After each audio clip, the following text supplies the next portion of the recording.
When you see Meghan Markle's public appearances, attire, interviews, hand gestures, and even eyeliner, you can't help but have a sense of déjà vu. But it's more than chance or nostalgia. Imitation, deliberate, compulsive imitation. Princess Diana wasn't the only person Meghan admired. Like a blueprint, she studied her. Furthermore, she didn't just walk into the royal fold and find her place. She entered with a strategy. Claim the same worldwide adoration by replicating the Diana effect. Here's the problem, though. As soon as the magic is, people sense that it's manufactured. Cosplaying pain and calling it connection is not acceptable. Diana's hardships, defiance, and heartache. She never requested the media chaos, silence, or scars that followed. In contrast, Meghan appears to have rushed through Diana's whole storyline as if it were a checklist. Be bashful. Hand over mouth, appear downtrodden, take a seat for an emotional, low-light interview, get out of the royal family and surprise the Queen by posting a statement on Instagram. Everything seemed staged for impact, as if someone was attempting to make the public view her the same way they used to view Diana. However, there is a huge issue. The world has evolved. Diana was from a different time. Pre-overexposure, pre-cancel culture, and pre-social media. There were relatively few pictures of her, so each one was precious. Because she didn't talk much, each soundbite had a unique impact. She didn't have to spend 6 hours on Netflix or over-explain. People empathetically filled in the blanks. Meghan, she gave too much too quickly, far too frequently. Additionally, people ceased listening when you tell your version of events every week. They begin verifying the facts. And the charm starts to fall apart as soon as the lies do. Harry also did not assist. He participated in the conduct rather than grounding her. He had a genuine grudge against the press. He saw it ruin his mother. But instead of taking it as a lesson, he allowed it to taint his judgment. Meghan was perfectly positioned within that wound. Like you, I also detest the press. He's now making statements, starting arguments with mildly critical headlines, and supporting her claim that they are the victims of a massive media conspiracy, when, in fact, the majority of the headlines were genuine. Their rapid decline in public support has a rationale.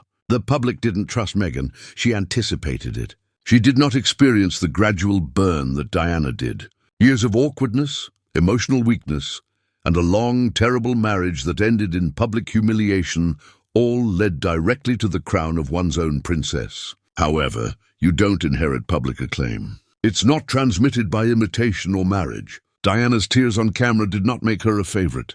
The world adored her because she grew gracefully, endured hardships with dignity, and only retaliated when necessary. Just 2 years into her career, Meghan pulled the victim card. Weeping in Africa, on Netflix and on Oprah, she desired for the tears to fall in the same manner as Diana's. However, the audience didn't buy it because it seems like a scam when there is vulnerability without truth. And the more inconsistencies accumulated, from requesting privacy while creating documents to leaking to the media while condemning its series, the more people turned their backs. When you really put everything out, it's crazy.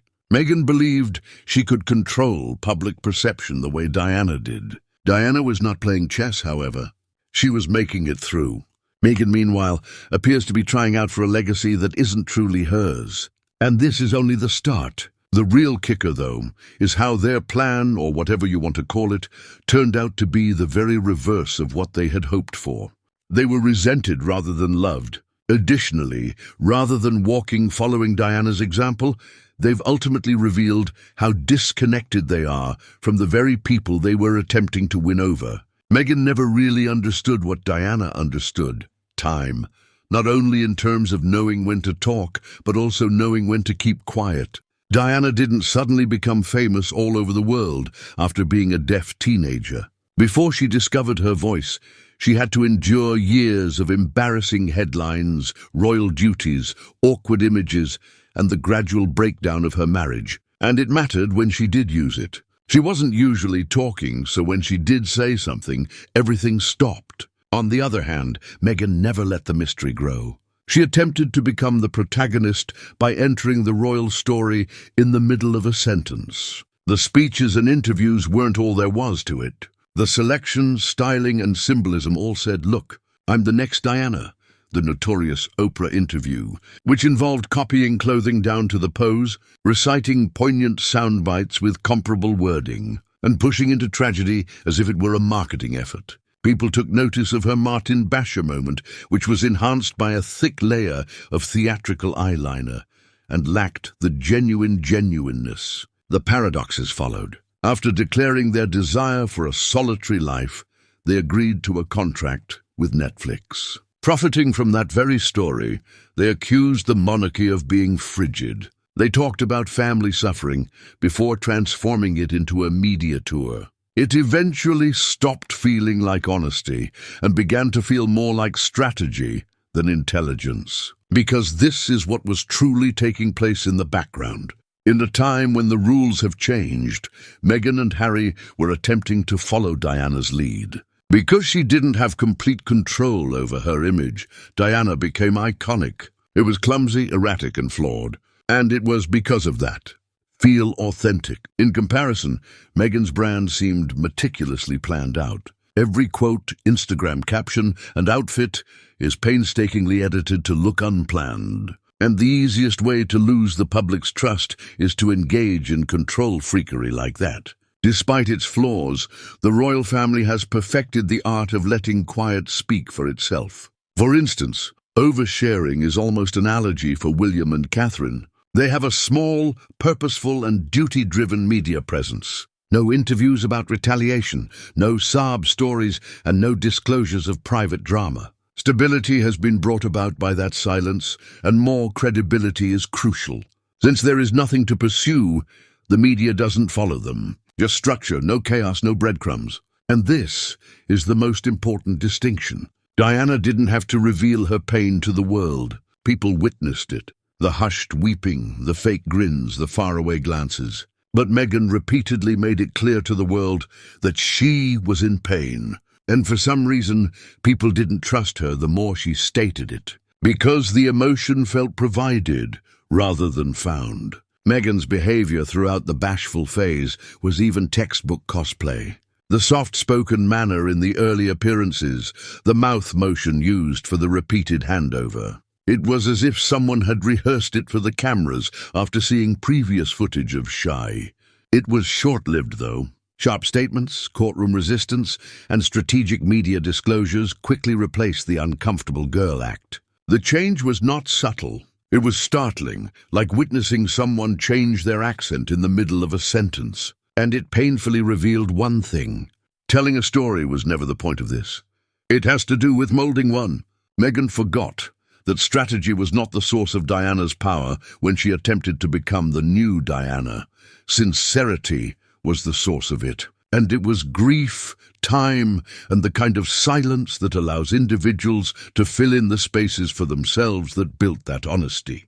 Meghan only included Netflix B-roll, sob anecdotes, and bullet points. And that didn't work out. People paid less attention to them the more they spoke. People didn't care as much the more they revealed. That is the media's current conundrum. They revealed. That is the media's current conundrum. While access is inexpensive, attention is invaluable. And people eventually stop looking for the truth when you saturate the world with your interpretation of it. They stop paying attention. However, there is another more unsettling aspect to this, and it is all related to manipulation. Because everything falls into place when you realize that Meghan and Harry were actively using the media rather than merely responding to it. The contradictions accumulate into a pattern, ranging from announcing birth announcements at the wrong time to ruin royal festivities, to making audacious public remarks, to evoke pity, to leaking information behind closed doors while publicly wailing. Furthermore, the pattern is not coincidental. It's a strategy that took on Diana's emotional weight without bearing it herself. A strategy that simulated her heartache without making her a human. A strategy that overlooked one important fact. Authenticity cannot be fabricated. You can pretend to be in pain. You can pretend to be sincere. However, trust cannot be faked. And it's gone once that's gone. Meghan and Harry have found themselves in a peculiar state of cultural limbo for a cause.